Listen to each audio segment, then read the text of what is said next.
The more you try to control, the worse it feels, not sometimes. Consistently, and you already know this. But you keep doing it anyway. Section 1, the internal experience. You plan carefully. You think things through before they happen. You run through scenarios so you are not caught off guard. You prepare for conversations before they happen. You account for what could go wrong before you begin, and yet you are tired. More tired than the situation requires. You feel a low-level tension that doesn't fully leave, even when things are going well. You feel it most when something deviates from what you expected. A changed plan. An unpredictable response. A result that didn't match your preparation. When that happens, it doesn't feel like a minor disruption. It feels like a threat. You are not reacting to what happened. You are reacting to the loss of control over what happened. Those are two different things. And that difference is where the exhaustion is coming from. Section 2, the psychological cause. Your brain is a threat detection system. Its primary function is not happiness. It is safety. When it detects uncertainty, it activates. It searches for a way to reduce the threat. And in most cases, the response it reaches for is control. Control works as a short-term strategy. You plan, you prepare, you predict, and the anxiety drops briefly.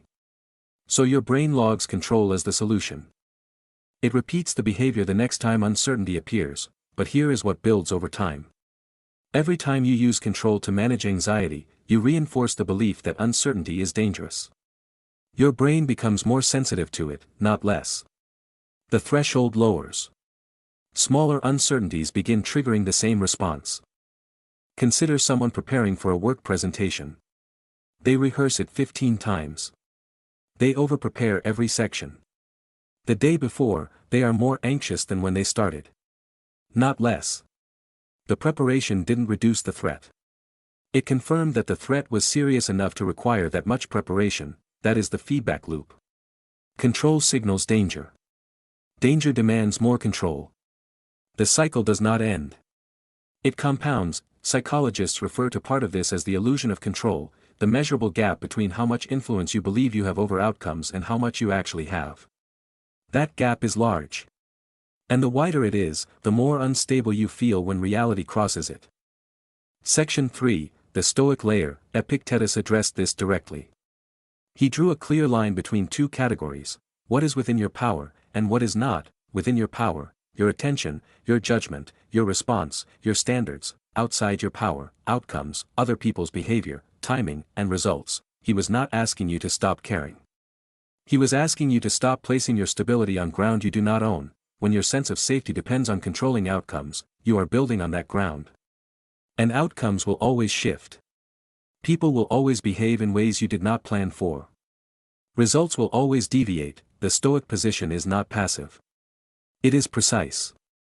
Direct your full effort toward what you can influence. Remove your stability from everything else. Not because those things don't matter. Because they are not yours to hold. That is not resignation. That is accurate placement of energy. Section 4, long-term effects. If this pattern continues unexamined, 3 things happen gradually. Your decision-making slows. Every choice carries more weight than it should because every outcome feels like a measure of your competence. You begin avoiding situations you cannot predict. The area of your life where you feel functional gets smaller over time without you noticing. Your relationships become strained. You try to manage how people respond to you, what they think, how conversations go. People sense this. They don't always name it, but they pull back. You interpret the distance as a reason to manage more carefully. Your energy depletes in a specific way. Not from physical exertion. From sustained internal monitoring. Watching for deviations. Adjusting in real time. Anticipating the next variable. That kind of vigilance is expensive. It produces fatigue that rest alone does not fix because the monitoring continues even when you stop moving. Section 5, what clarity looks like. When you understand this pattern, something specific changes. You begin to notice the moment you reach for control as a response to discomfort rather than as a practical action. That gap, between the discomfort and the reach, becomes visible. Decisions start to feel lighter. Not because the stakes are lower, but because your stability is no longer attached to the outcome. You can prepare without needing the preparation to guarantee a result.